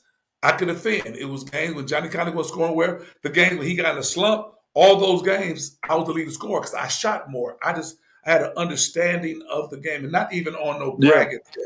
I had an understanding of what our team needed. Yeah. I think that's something you were just born with. Do you agree with that or no? You know what? Looking back now, yeah, because even with I mean, man, listen, man, I remember you guys come to the house. I remember Bubba. I mean, I never wanted to get an education or coach. That never was my But I said I've been doing this since I was young, because even the guys who were under me, they would come over to like I said, the house we would talk about, and I would. And I'm looking back now, and I'm like, man, so I do think it's a gift that God gave me, and I'm like, I thank you, and that has catapulted me to even help. Because I look at with me, and I've helped a lot of young girls too. But for me, I say I'm a farmer. I grow man fruit. You know what I'm saying? Yeah. I like seeing young men just bolster up, man. So Yeah. Yeah. Yeah. it just But from what I remember, I mean, it was so long ago, but whatever. But I just remember you, even watching you in sixth grade, and I'm in fourth grade. Like you yeah. just you had that. You were the leader of the team. I mean, you guys were talented, but even so, like just watching you in sixth grade, that's something that you had, man. Man, I thank you, man. As interesting as sixth grade, I do these do these Friday fables, and I did a story about because you remember Tony Jackson was good at everything. Yeah, Tony was fast. He he was was good a at everything. phenom, man. He was Yes, he was, man. And Tony, but I knew by the time we got to the fifth grade, I was better than Tony. And then and when he was MVP, and I remember I put on I still got the trophy. About this big. Everybody else got these. I still have it. yeah, Fifth grade champs. yeah, Everybody else got that. He got the MVP trophy. That bothered me because I yeah, knew I was better. Then in the sixth grade, I knew I was better. His father was a coach. They gave me most improved player. I was MVP again, but he was good in football too. So they got him a Right. trophy this Yeah. big, had a basketball player and a football player on it. But it was, but Yeah. it was cool. Then he went to St. Stephen's out the record. Then we kind of fell off at that. But at that point, he knew. Yeah. But I never wanted. It was never about me. It was about team. That's what I love with Mickey Mantle. I think somebody said on his tombstone, he says, "I was a great teammate." And that's how I feel myself. If you had my jersey on, Right. right, wrong, and indifferent, if you're wrong, Right. we'll talk about it in the locker room. I was riding with you. Get in the Right. locker room and say, man, you was wrong for that. But I had your back. Right. You know what I'm Yeah. Yeah. saying? And Yeah. Bronco, because Bronco was, if you think about Bronco was a phenom. We only had cheerleaders. We had a great principal, and we talk about how things have changed. And I know this is kind of off subject, but I look back now, the big top. Listen, Yeah. by me being an educator, Yeah. for teachers to get off work and come back, Yeah. man, that don't happen now. Now Right. I'm sure some Yeah. schools have that type of participation, but Yeah. man, and we had a real carnival at our school because our teachers cared, our Yeah. parents cared, we Yep. cared about each other. You know what I'm saying? Yeah. So those days, I cherish those so much. When I tell people now about where I came from and how I grew up, I'm so proud. Like only us from Saginaw can dog Saginaw. You know what I mean? Yeah, That's like absolutely. like we talk about when we get amongst each other, we dog it, and Yeah, be careful riding down this street because we all been there before, or yep. this, that, and the other. But if someone from outside of Saginaw talks Can't about do it. Saginaw, we're like, no, you can't do that because you weren't Can't do from it. there, right? Can't do it. Can't But do it. the friends that I still have, I cherish those. The people I grew up with in that neighborhood, it was really just a great, great place to grow up, It was. And and I'm like I said, I'm looking at my son now, and we're in like a new development, and I hope it gets to be that because there's a lot of kids here, you know what I mean. But my 10-year-old's already missed out on so many years of what I went through. Like me and Bubba and that crew, we were attached from day one, from Yeah. kindergarten. Like Yep. I mean, we could travel 5 deep, 7 deep, anywhere, and Yep. let's go hoop. Yep. Let's challenge anybody because Yep. we play with each other, and Yep. that's my one regret was when I moved from BV in the ninth grade. We just moved because my parents wanted a bigger house. The house Yeah. we were living at on Hess Road Yeah. was tiny, and my dad had taken a job in the city, and my mom was living in the city. But I had hopes to play for Coach Reed. Like that was like my dream, man. To like because you go through those ranks, man. It was like Yeah. you go to Bronco, Clater, Kelso, Ricker. The next step, if you were any good, and he Yep. was scouting us in Yeah. sixth grade. He knew, Cats knew he because knew. he had built the program. Yep. Yeah, and when Sean made the varsity, didn't he make his Yes. varsity of freshman year? Yeah. That Yep. was like the biggest accomplishment in the world, man. That was Yeah. like, man, this Yeah. kid's got it. That's awesome for him. Yep. And we were all like, well, I'm certainly going to give it my shot. I wanted to be the only white dude on that team, man. Coming Man, out of listen. BV. Hey, Drew, let me tell you something, dog. Had you stayed, I said, dude, we going to Sunburn. I'd have scooped you butt up, take your Yeah. butt up there to Sunburn. Because I'm gonna tell you this here. See, nobody can tell me nothing about that pro. You see the beautifulness behind me. Home, listen. I love Saginaw. I died at blue and white. Your attitude, your understanding of the game and what it meant. Man, listen, you are BV because what we just needed someone with direction. I mean, George Morris, because George Morris was coached way before BV got there, and there were so many great BV athletes teams before. In fact, my oldest brother Tino, they made a state championship in '79. They lost to Muskegon Heights, but to be a part of that and to know and to think about it, BV had one feeder school. Rick, Yeah. Right. one feeder. Now we had a lot of elementaries, but Highland Park closed down. But whereas, like I always tell people, if Coach Reed had gone to Saginaw High, listen, you had Central, North, South, Eddy, and Weber, five Right. feeder schools, and because Saginaw High always had heat. Right. But to see what Right. BV, that little bitty school did with Yeah. so many little, I mean, it's really, really amazing. Yeah, It's it really really amazing. is. Yeah, I never thought about that. Those city coaches had a lot more to choose from. Oh, absolutely. I mean, it was good players who just couldn't make the team Right. because the numbers just Yeah. was too many, man. So, man, well, look here. I'm gonna, like I said, see, you know what? I'm gonna tell you something. Let me tell y'all people this here. Y'all know for me how when I get to talk about Saginaw, but this cat here, Drew, man. Like I said, we said how much time we got. I ain't know. My goal was to go an hour, but what I've learned to do though, I don't I don't push genuine stuff. I don't put a time limit on genuine stuff because we're only here for a little while. You know Yeah. what I'm saying? Yeah. And as we're talking right now, unfortunately, somebody is dying at this very moment, but yet somebody's being born too. Yeah. The circle of life. So I want to give people their flowers and show people love while I'm here, man. And Drew, my love for you, though we haven't been talking, man, my love for you has been so strong for forever, man. And Same here. Same because here, my I mean man. you're a real genuine guy. And I want to highlight because to me, even I know you well, I don't know how you look at it, but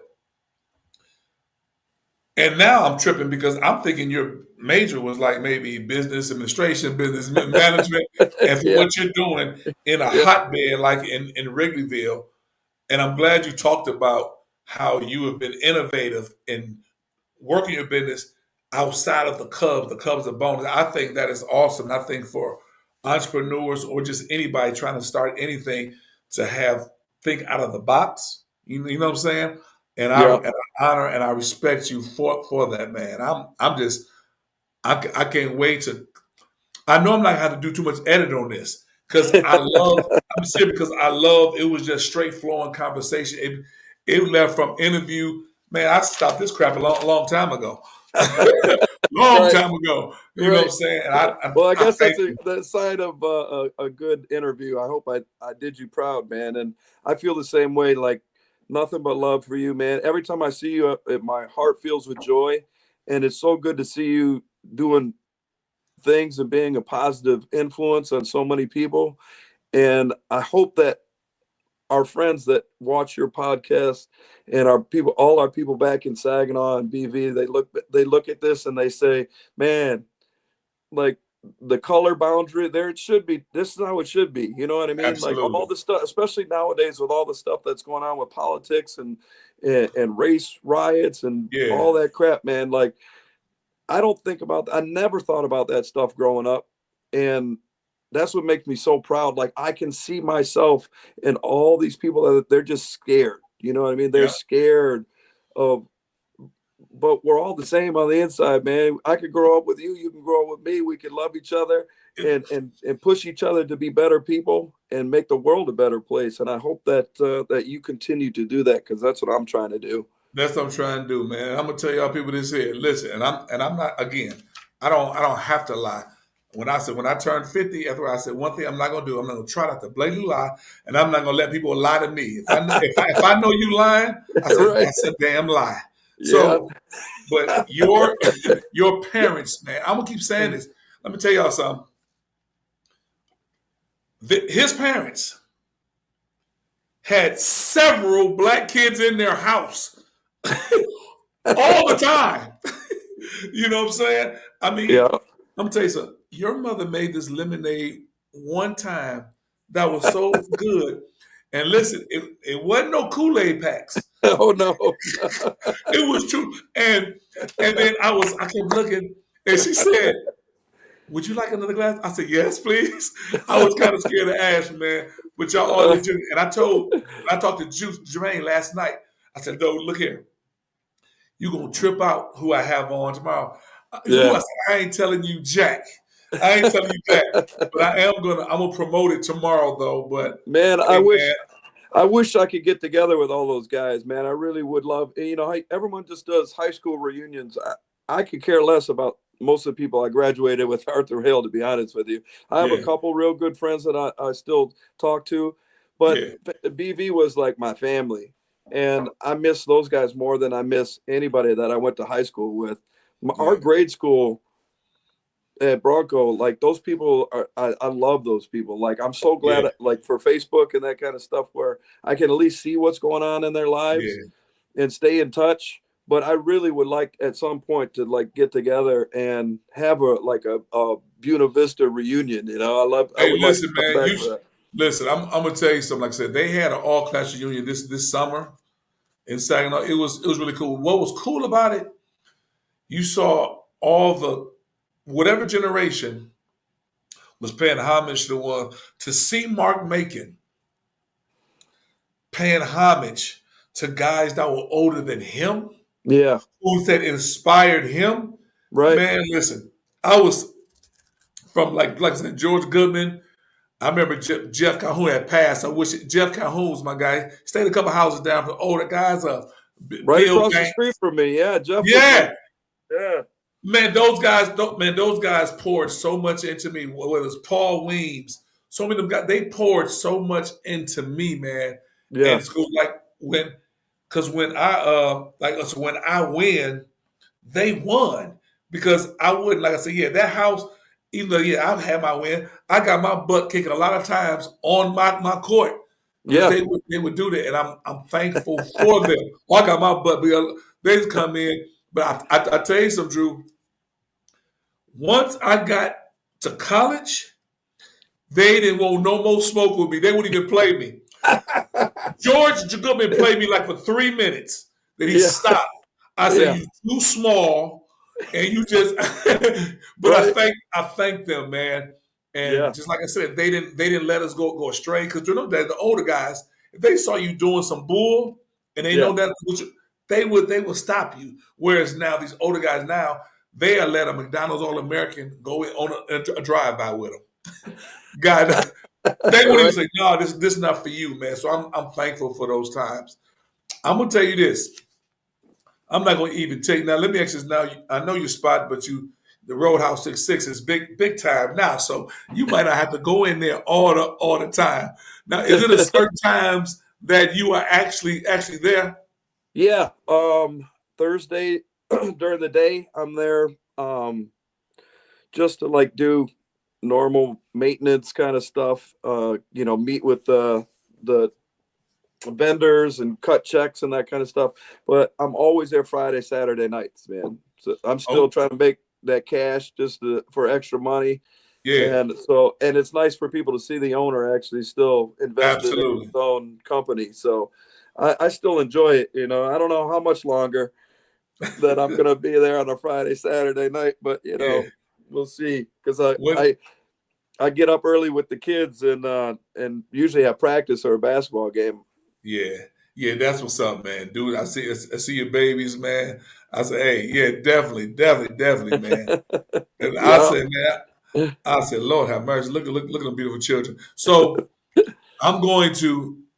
I ain't gonna even tell you. I'm just gonna sneak up on you like I did last time. So if All you're right. there just about every Friday and Saturday, I hope if Jermaine somebody could come in town, whatever, I'm gonna Yeah. slide and bring them up in there and trip you out, Please man. do. So Yeah, anybody, man. I love having people from wherever, but especially people from Michigan come slide in and see me and catch up. It's always great, man. I always welcome everybody, and that Long Island iced tea will be waiting for you. yeah, yes, sir. Yes, sir. And look at y'all. This is my man, Drew Lynch. I'm gonna put it up there again. Roadhouse 66 Gas and Grill. Now it's in Wrigleyville. It's on Clark. What's the address? 3478 North Clark, real close Okay, to Wrigley. hey, Yeah, you in the Chicagoland area, and I see we got the patio. I'm gonna have to get a patio spot this summer too. But absolutely. yeah, so definitely, hey man, I thank you, man, for coming on. You didn't have to do it, and I appreciate you so much. I love you, brother. Always a Love pleasure. you too, man. All right, man. Take care of yourself. All right, you as All well. right. Bye. All right. That was my man. Listen, that was not my plan to go this long. But what I do, man, I don't like I said, I don't put time limits on stuff. I don't do it. I tried it when I first started, but I definitely obviously it was about I want to promote because I think he is because like I said, to know somebody to have a spot in Wrigleyville, that's big time. But I also wanted to show a legitimate brotherhood. He stayed down the street around the corner. I mean, I could get to his house in 3 minutes. And like he was one of my young guys. Like I said, y'all saw the crib. I mean, he hooped at my house several times. I've been in his house several times. But in my hood, everybody knows when I'm saying my life, there were not more games in the hood going on besides this place. And it's funny. This is a more actually up to date picture, but that rim there, I bought that rim when I was in college. It was a huffy rim. And I remember my aunt was upset. She gonna say, "Why?" Like my mom, that boy too old to be doing this. I'm still playing college basketball, so I'm still working on my game. You know what I'm saying? But I bought that rim in there. But that's the court. That's the court right there. So and Drew been there many times. So much love to him. So hey man, I appreciate y'all for just sticking around with a brother. We're gonna come with another thing next week. Um, I'm gonna keep this thing going. Hey, real talk, y'all. Now, I don't want to ever see or even act like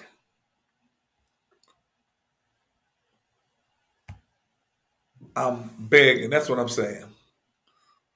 But what I'm saying is, don't subscribe just because I'm saying so. Subscribe because you really feel I'm giving you something that you want to listen to.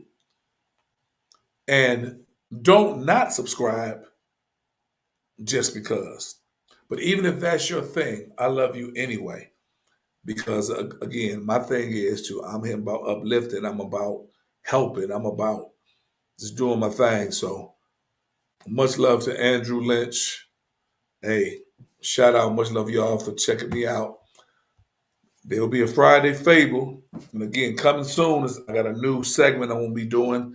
Can't put it out there yet, but it's gonna be good. Much love for y'all, and I will see you. I guess. I guess when I see you, will I see you again? Hopefully, if if God grant me another day. Holla.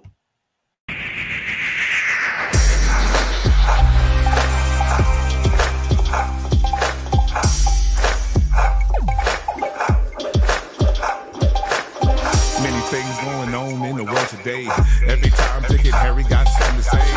But what they said ain't got no fabric to it. Yay takes the thoughts with dice straight through it. It's all about rumors and people feuding.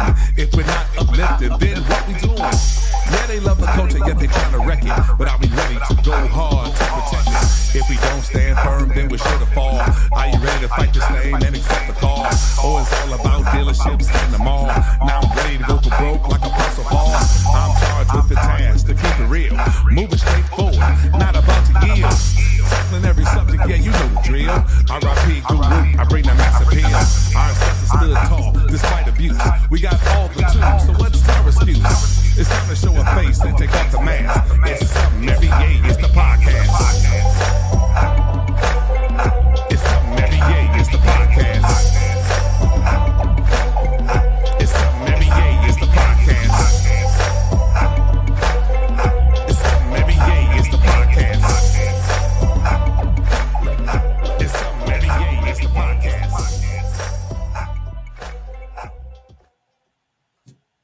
Deuces.